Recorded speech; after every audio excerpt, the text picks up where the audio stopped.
Previously on Bleach. Yama's dead, Byakuya is dying, Juha sneers, Ichigo's pissed. Yumachika does not equal Unohana. I know, right? And it's been over 200 plus chapters since we've seen Cone do, like, anything. You know, I have a theory behind this. Wouldn't it be awesome if Cone just shows up all of a sudden and he's not like in his plushie, he's like in another human body, or he's another Giga, and he just shows up and he's all battle worn and he just had an epic adventure and everyone's like, where the fuck have you been? And he's just like, oh, I've been out having my own little adventure. I mean, you guys have been going around taking care of Spada and Quincy's, you know, I've been out fighting, you know, like one thing I always wondered about Bleach was that Hollows only attack Karakura Town. Like, don't Hollows attack any other point in the planet? Like, is that how that works? I guess other Soul Reapers would take care of it, but I just like Cone just shows up and he's just like, I've been having my own little adventure, and you guys are never gonna find out because you guys never bothered to ask. That was a long opening skit rant. We gotta go. We got stuff in this chapter, man. Go to the intro.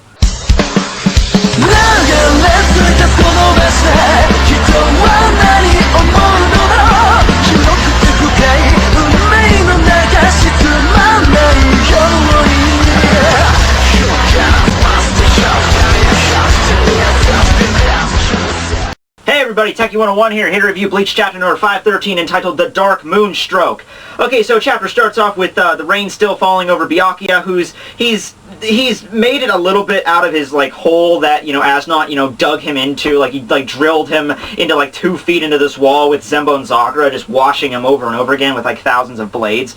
He made it a little bit out of that. We see him kind of walking and shambling, and he remembers that he's not even talking. He's just remembering that Ichigo didn't reply to him when he asked him to save the Soul Society, but, you know, he figures, you know, he was probably, you know, obvious like what Ichigo's response would be to that, so he is kind of content with that. And we see a close-up shot of Zenbo and Sakura. As the title page emerges, he states that, I'm counting on you, Kurosaki Ichigo, and Zenbo and Sakura finally disappears in Byakuya's hands.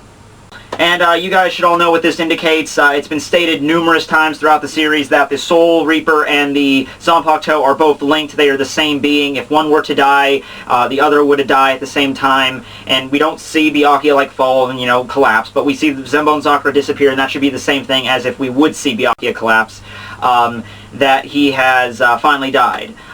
In the arms of the angels, Zenbo and Sakura flying by. And I'm making up this song as I go along, but I don't care, cause Byakuya's dead for reals this time. Available on iTunes, November 12th. Pick it up. I was expecting this. I'm glad how Kubo did it. You know, when, you know, he got drilled into the wall by Asnot, I figured, you know, he should have died right there, because, like, the majority of his blood was on the outside of his body. But, you know, he didn't really do much since then. Like, Ichigo showed up, he was still in the wall, like, barely freaking conscious. And in this chapter, he walks, like, 2 feet, and then Zenbo and Sakura disappears. So, it's not like they had him, you know, still walking around like Tsukishima after he got the hole blown in his chest. So, I'm pretty alright with how Kubo did it. So, if nothing else, I'm happy with this. I'm happy with his death. We get the title page, then we cut back over to the epic stare-down between Ichigo, Juha, and Hashbald. Hashbald, kind of the same thing what Hashbald did with Kenpachi, is Hashbald tries to fight first, but Juha just kind of shoves him aside. He's going to be something really important. He's going to be something, because he's always next to Juha. He's always, you know, is like offering to fight first. He's always there. Juha is like, he's like the only Stern Ritter that Juha actually has like normal conversations with. He doesn't like threaten to like when Asnot and Shananana attacked Yamamoto, and Yamamoto burned them to a crisp. He was just like, well, they were idiots for attacking him. He denigrated freaking, you know, Royd and Lloyd. Just, Hashbald's the only guy that he seems cool with, so I think he's going to be important later on. So, Juha kind of opens up a monologue with Ichigo where he states, I don't know how you got out of Kurji's jail. Neither do we! That'd be kind of nice. We get, I don't want to say a hint at the end of the chapter. It's certainly something interesting, and I'll have my theories on it, but that might be a hint to how he got out of the jail. But anyway, yeah, he said, Juha continues and asks him if he can really fight him in his tattered state that he's in right now. And Ichigo, as I figured, you know, I thought Ichigo was just going to charge straight at Juha, because it's kind of weird, like, in the last chapter, he, you know, threw Tensa in front of Juha and Hashbald. He showed up, picked up the sword, he's like, shit's about to go down! And in this chapter, he's just like, are you the leaders? You know, he just kind of a little bit of a twist there. He's like, he's really pissed, and now his head's down, and he's like this, and he's like very solitude. So that was kind of weird that he just changed his emotions all of a sudden. But he asked Juha a simple question: are you the enemy's leader? Juha, of course, has to have the rebuttal around, an enemy. Well, yes and no. Oh, no, we're not doing any of this monologuing shit. Yes or no answer, right the fuck now. Yes? Did he just go Super Saiyan? It doesn't really matter. Let's crush him either way. Ichigo smash effeminate Quincy's! Ichigo strongest there is! Oh, crap. I'm just gonna throw an idea out there. How about you let me try that again, except with a whole... Alright, well that was about 10 times easier than I expected. Hashfell, burn the corpse, let's dump it by the lake, and let's cheese it the hell out of here before the Zero Squad shows up. Interesting thing I should note though, before Juha pulls out the sword, well, while Juha's pulling out the sword and about to stab Ichigo, we get a glance of Ichigo's, I think it's his left hand, because when he got beat down by Juha the first time, he kind of reached out to him to do something. I'm not really sure what he was trying to do, but when I guess Juha pushes him away and then pulls out his sword, and we could see Ichigo's hand, and it's kind of like, I want to say bringer light around it, because manga, black and white, it's kind of ambiguous, but it looks similar to bringer light, and that might be an indication of what we're going to do later. I'm going to have a discussion of what's coming up in the chapter. So Ichigo's impaled right through the freaking throat on the ground. I had my hopes up last chapter. I didn't have them so high that I thought Ichigo was going to beat Juha no problems, like kind of how he owned Aizen in the Fake Hardcore Talk. My hopes weren't up that high. But my hopes were up high enough that he could at least, spar with him enough. He can at least be on a similar level before too long. Like, I was expecting, they would be on similar levels, similar terms, and then Juha would just bust out Yama's Bankai, or he would bust out a Let's Steal. And so, while I'm on the subject of that, too, I also have to just mention that all the Stern Ridders that are fighting in the Soul Society, except for one, the old man Quincy, the Colonel Sanders Quincy, for like a brief moment, none of them have done Let's Steal yet. That is terrifying, because they could beat down all the Soul Reapers without even doing their Let's Steal. But that's maybe something that's going to go into play later on. But in this chapter, a lot of people were also just saying, Ichigo can't win. He's just going to get beaten down by Juha. That's essentially what happened.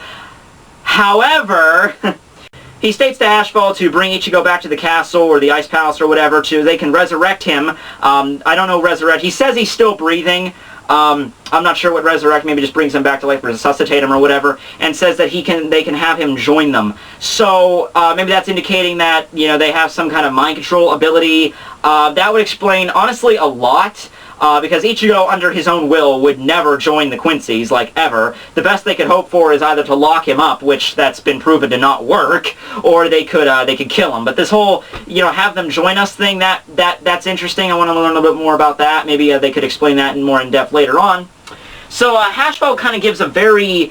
They kind of make a play where he looks down at Ichigo and he kind of closes his eyes, like, understood. Like, he has, like, some reservations about that. Like, he didn't want, maybe Hashfall thinks they should just kill Ichigo right now instead of keeping him alive, because that would be the smart thing, that he's a potential threat. Kill him right now. But, Juha is clever, so he probably has some plan for him. So anyway, he looks down at Ichigo, who should be a lifeless corpse at this point.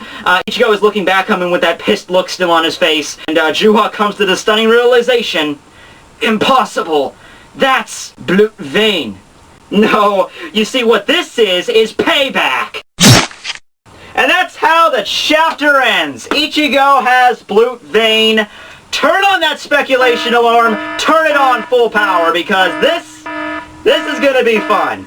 Alright, so throughout the course of the day, I of course read a lot of stuff about this just to see where it was going, and I came up with 2 theories. And these theories, I think, they apply. If you have some other theories, send them in, tell me what your thoughts are. But I've narrowed these down to 2 theories. Number 1 theory, probably the one that's most prevalent, is the Masaki theory. Everyone's always guessing, what is Masaki? She's obviously, she might be more than a human. Is she a Quincy? Is she a Hollow? Is she a Hollow-Quincy hybrid? Ichigo has blue, which is a Quincy technique. Now, if Masaki was a Quincy, that would make perfect sense. Maybe it was a latent power or something, and Ichigo didn't even know it existed until he saw Kurji use it, and he's like, oh, I guess, and maybe subconsciously he awakened the power. That's an idea. Otherwise, maybe Ichigo has some Quincy blood in him. That's another idea. So it doesn't technically have to be Misaki, people were saying maybe he's related to Uryu in some way, which maybe not as popular as the Misaki rumor, but it's interesting. Here's the thing, the Quincy's, how they achieved Blute is unknown as of now. I think they stated that they used their reishi, because Quincy's have free control of reishi, so it would make sense how they could control their blood arteries and their veins. But we never saw Uryu use it. Ryukin never mentioned it, so I might be missing a chapter or something here, but in case they never mentioned why the Quincy's could use Blute vein and Blute artery, they would kind of lead into the second theory, which is the Fullbring theory. And this is a theory that's been bouncing around as to what exactly how the Sternritters can use these abilities, because they are Quincy's, but how can Az not control fear? I mean, did he just wake up one day and, you know, he's a normal Quincy and he's like, oh, by the way, I can control people's fear now. And same thing with, you know, Kurji. He can just make jail cells. Like, how did they get these abilities to begin with? And the idea behind that is that they are actually Quincy Fullbring hybrids, which would indicate why Ichigo would be able to use a Quincy technique because he has access to Fullbring.